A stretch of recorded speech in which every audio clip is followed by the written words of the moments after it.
Welcome to our classroom. Today I am joined by Michael Davis, and we're going to be talking about mindfulness in the digital age, teaching kids cyber ethics and digital well-being. Michael Davis is the founder of Mindfulbytes IO, a groundbreaking K through 5 curriculum focused on digital well-being, mindfulness, and cyber ethics.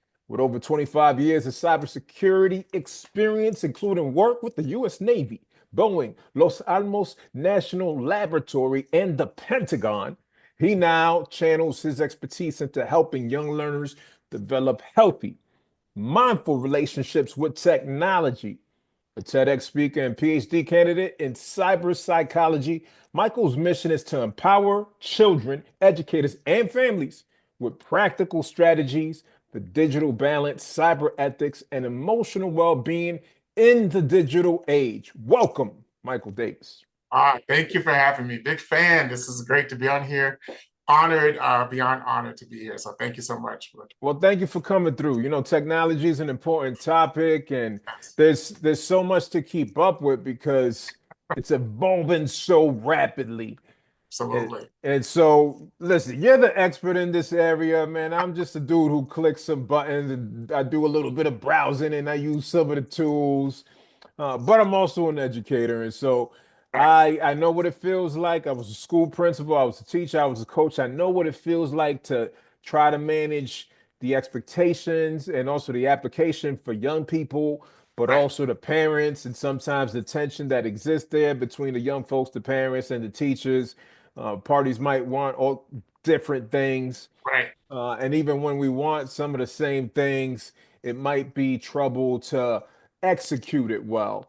And Yep. so I'm hopeful to learn from you in terms of what are some things that we need to be aware of? What are some strategies that we could Yep. implement?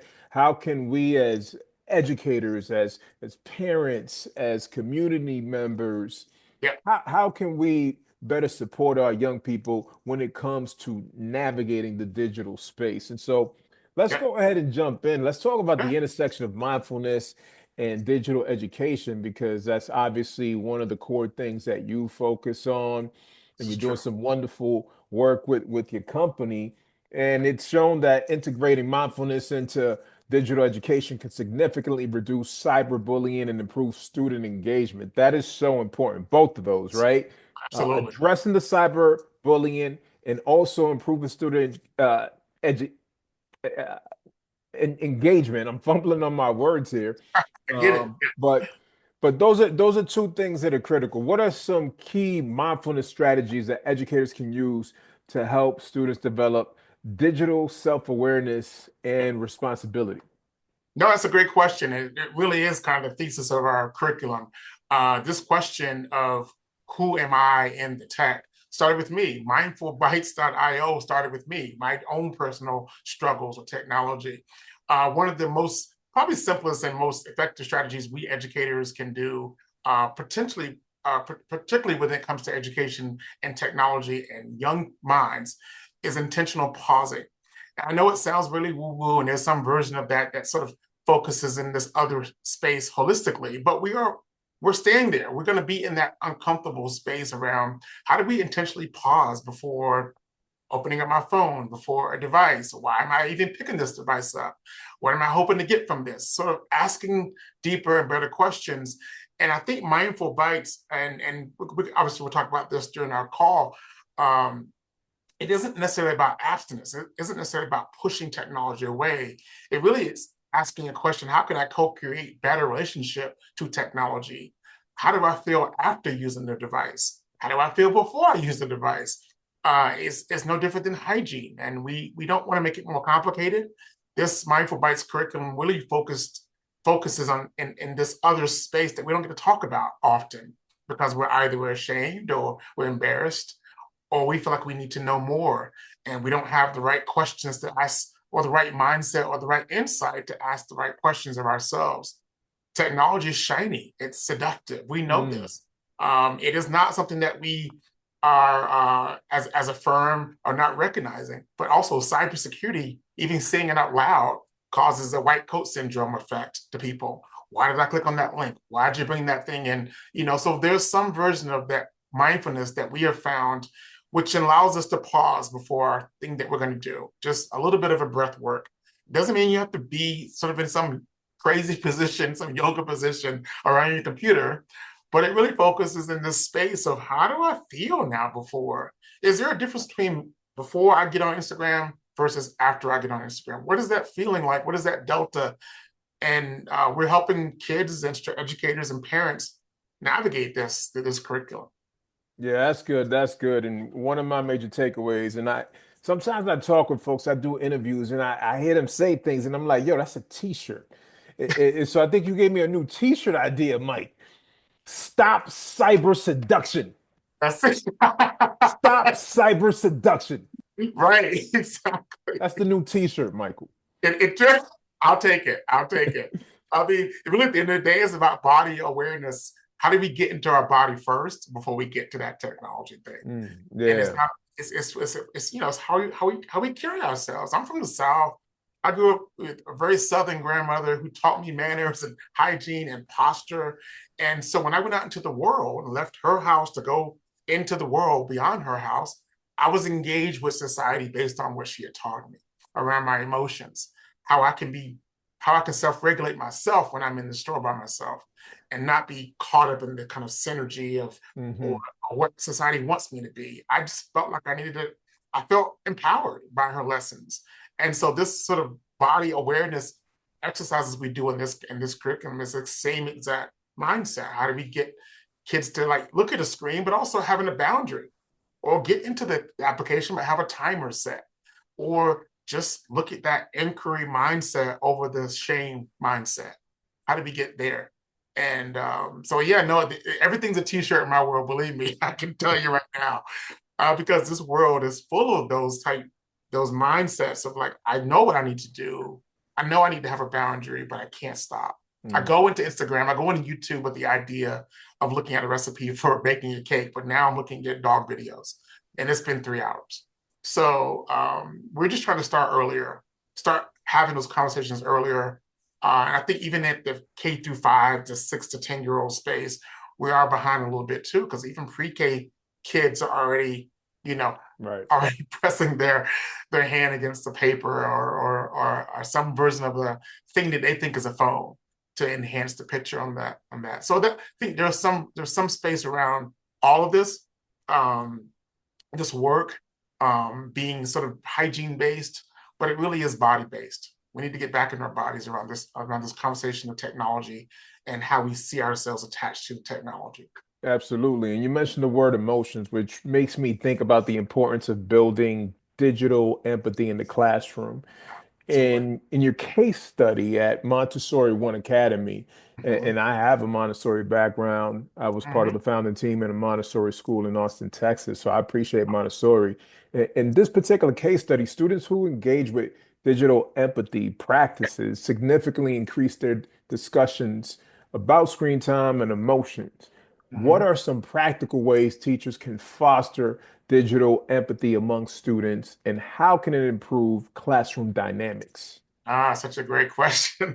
Honestly, Montessori One Academy in Albuquerque is our most aligned curriculum. We kind of show up and we're there for an hour or two a week, but there really was gentle and subtle changes to our curriculum to match theirs. So, and I'm glad you brought that up because their curriculum has already figured out the technology less approach to learning. There's sort of this.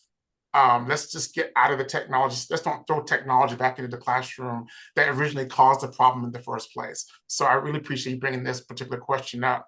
One of the most sort of effective exercises we've done in that curriculum is role reversal. Students would take a kind of a different personas on digital conversations. We also reflect that our bodies are also technology. We're not just looking at devices outside of us. Like as you and I are talking right now, we are processing data. We're kind of taking into account, do I trust this person? We're leveraging feedback. All those things happen within the computer as well, relative to how programs work. But we practice rewording text messages and DMs to ensure clarity and kindness is put into there. Teachers have also introduced the concept of digital body language within this curriculum with Montessori, helping students to understand their tone. and I know people love emojis, but we need to get out of the space of just putting in one thing to reflect a million words, but perhaps take into account we can use all of our words to express ourselves. We're seeing some data around this too that young folks are reflecting with particularly text messages. They're they're taking into account emoji and they're feeling sad based on someone's approach to responding to them. For example, using and this is sort of came up in a conversation within our classroom environment a couple months ago, using the period after a sentence in a text message denotes some version of seriousness. Which I didn't even know this was a thing, to be honest. And so people were in quote unquote in their feelings around their text message based on leaving a period at the end of it. I think that's the thing we need to get. We need to really think about what are these things and how are these things impacting us? How can we become better stewards in how we express ourselves online? But this role reversal space, particularly when we're talking about kids that are not on devices, and many of the classes that we teach, some of the kids are actually on 3 and 4 devices. They have an Apple Watch, they're on an iPad.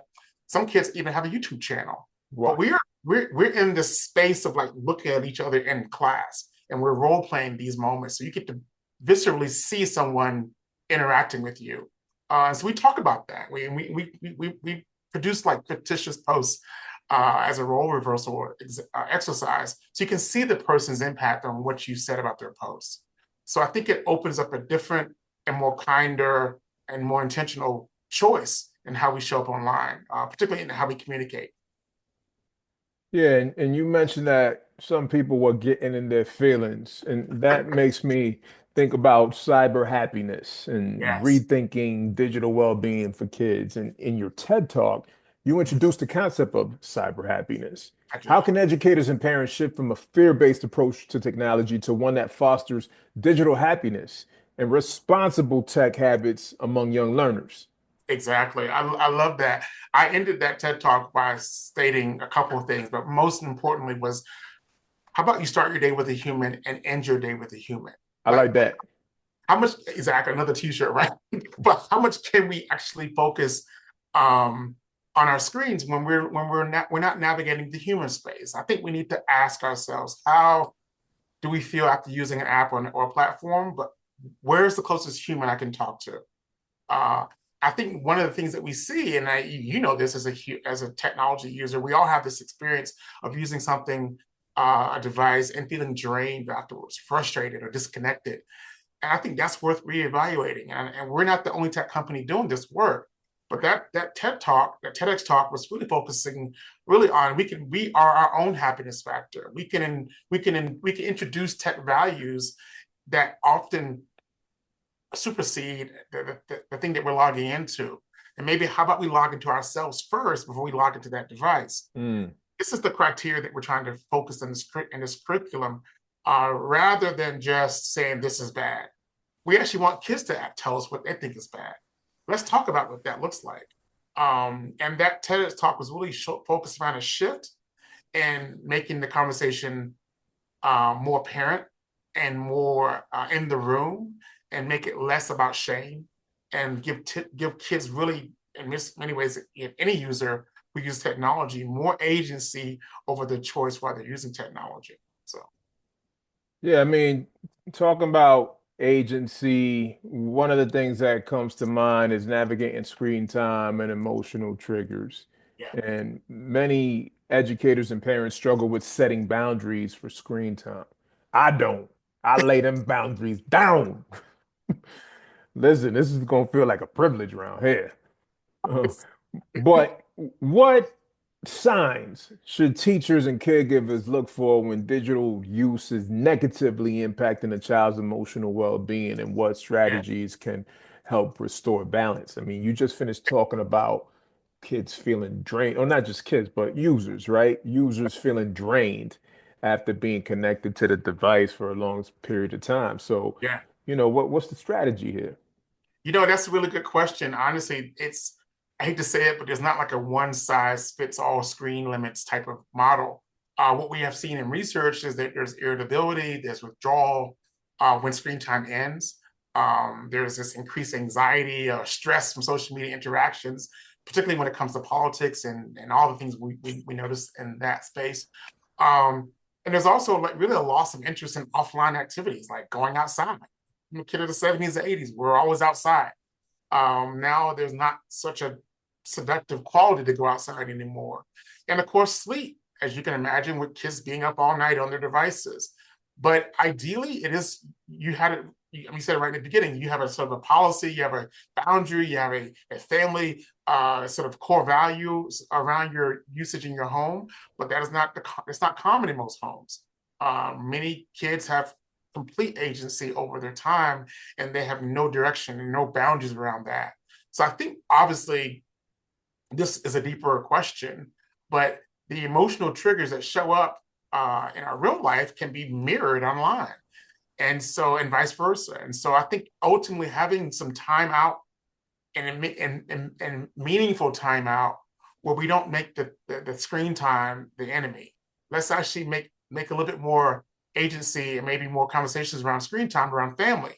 What are we learning on screen time? If you're on screen for an hour, what'd you learn for an hour? Let's talk about that. Or if there's some school assignment, for example, that needs to be researched online, let's have a little bit of screen time for an hour and then turn the screens off and talk about it. Within our private school sector, which one of our schools that we focus on, we created this pledge called the Look Up campaign. The Look Up campaign is a pledge. It just says, hey, after so many minutes of being online in our household or wherever we are, we're going to look up at each other and see each other's eyes. And we're going to say, I see you in that moment. Doesn't mean we have to have a long eye gazing exercise, but we need to like have a better relationship to like, yeah, there's an online experience, but now I see you in this human experience. And so ultimately, yeah, the screen time conversations and perhaps the lack of awareness around digital habits is where we get stuck. We're just kind of stuck in that space. When we often, as adults, I know from personally, I've driven to places and all of a sudden I'm at exit 42. I don't know how I got there. I was in some other world. Was that safe? I don't know. I can't tell you. I was drifting in some other world with that. So we're trying to, I think part of our curriculum is, and a large part of our curriculum is to just have these breaking moments, these moments where we kind of take a little break. Okay, what just happened? How am I feeling? This is an emotional check-in with myself. And I can go back to that thing. But then after that, I'm going to go back and do a check-in. And ultimately, it allows us to quit the binging of things and it allows us to become more binge-worthy of our own bodies versus the technology that we're consuming. Okay, that's good. That's good. So bring back the boundaries. Yes, bring them back and bring back the healthy boundaries. Let's talk about the weird thing. Bring back the healthy boundaries that doesn't make kids or any one of us feel like we're fighting. We're not in a war with technology. We have to co-create with it. And I think that's the difference, is that the kind of mindset that's come along and perhaps in the latest research is abstinence and get rid of cell phones and all these things. And there's some value there too, but ultimately we need to ask ourselves, am I ready? Is my body centered and grounded enough to even use the device in the first place? And most of the times, no. we're just using it and we don't have a relationship to the thing that we're using. So Yeah, you mentioned that we should be co-creating. And when I think about cyber ethics and the future yeah, of digital literacy in schools, you're doing some cool work. For thank you. example, at Rio Grande School, students applied concepts like digital body language to their tech interactions.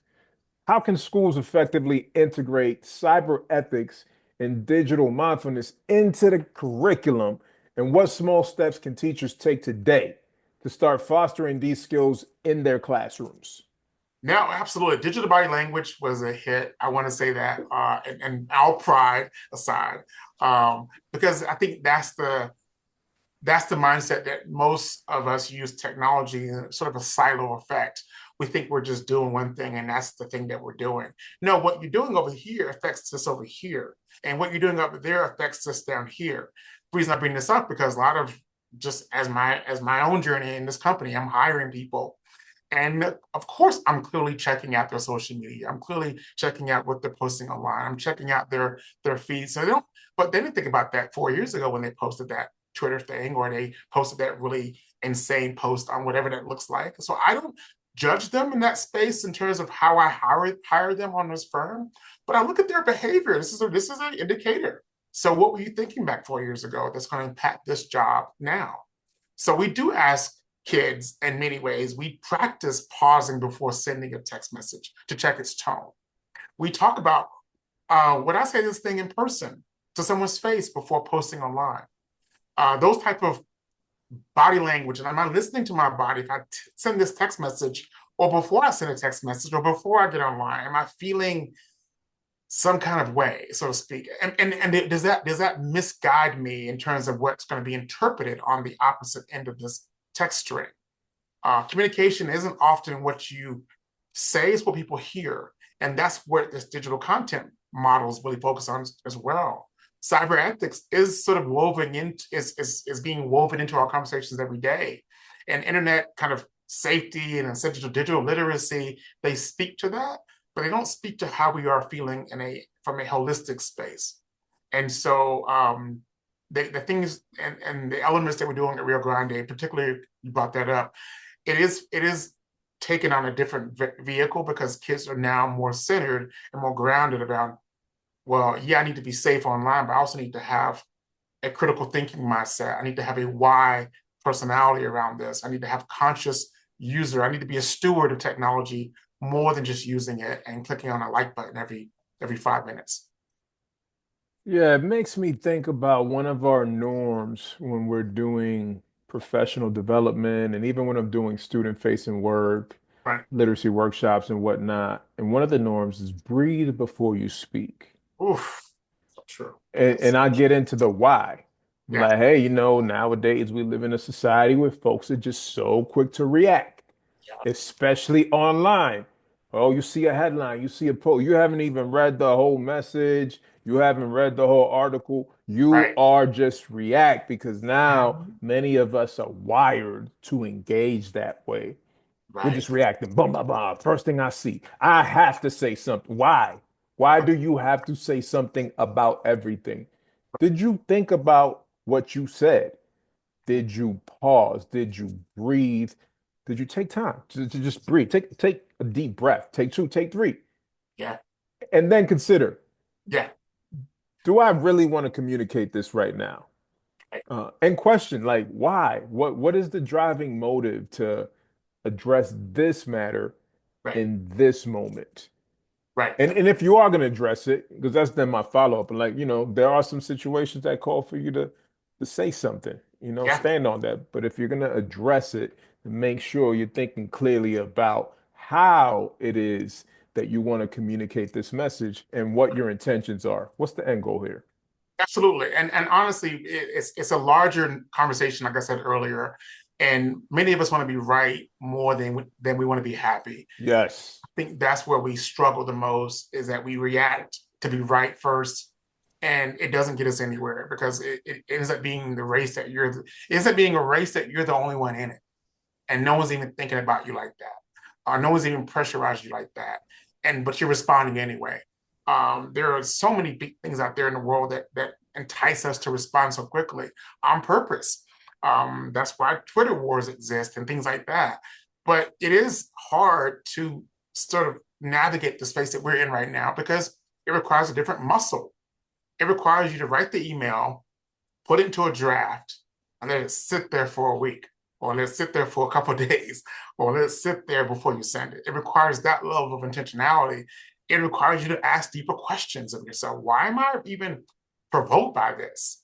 And maybe the thing that you're being provoked isn't even your emotion. That's the kind of language you have to like really navigate through this.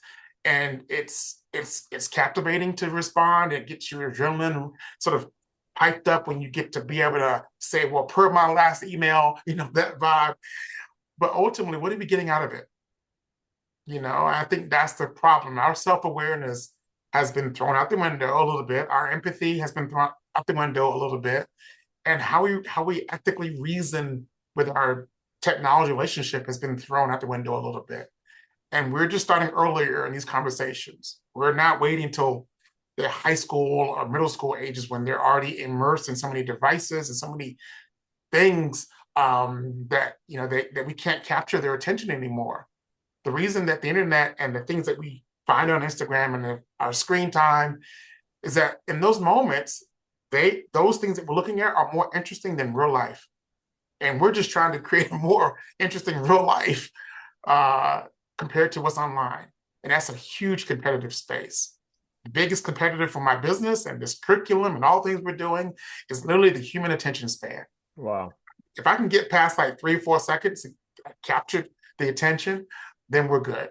But then I got to maintain that attention span with this curriculum. And Wow. so that's the challenge with any company that does this level of work, particularly in this age demographic. And let's not even talk about the parents. That's a whole other podcast, by the way. Wow. So yeah, Well, I think it's wise to start early, and we want our youngsters to develop healthy habits, right.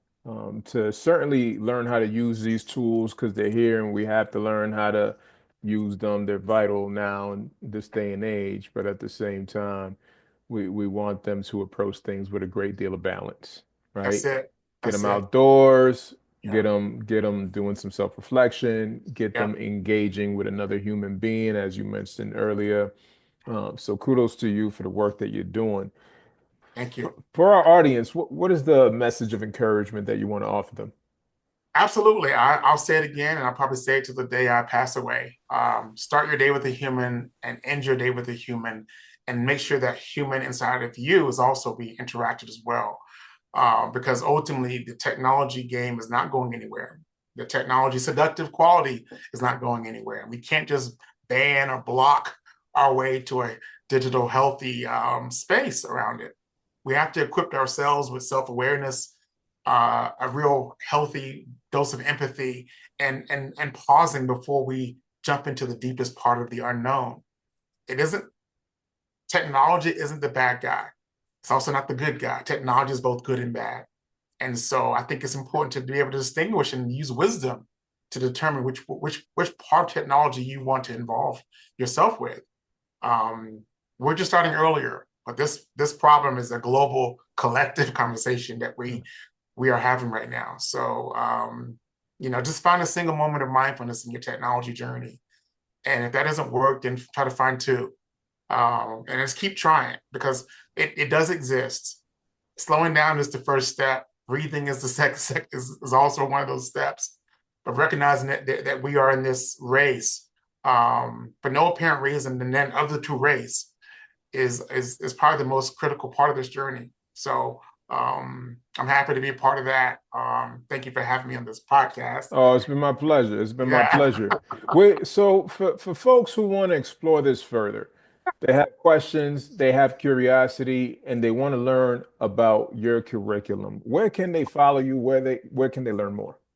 Absolutely. I'm on LinkedIn under my name, Michael Davis or Merrick Security Solutions. My mindfulbytes.io, BYTES.io website's active and ready to be, consumed in a good, healthy way. And of course, I'm working in my own podcast called Cyber Psychology Unplugged, and that's sort of in the kind of growing stages. But yeah, those avenues are I'm out there, and of course, you can always just email me directly at michael@merrick.io for direct access. But please reach out and please allow this bridge to be built and sturdy.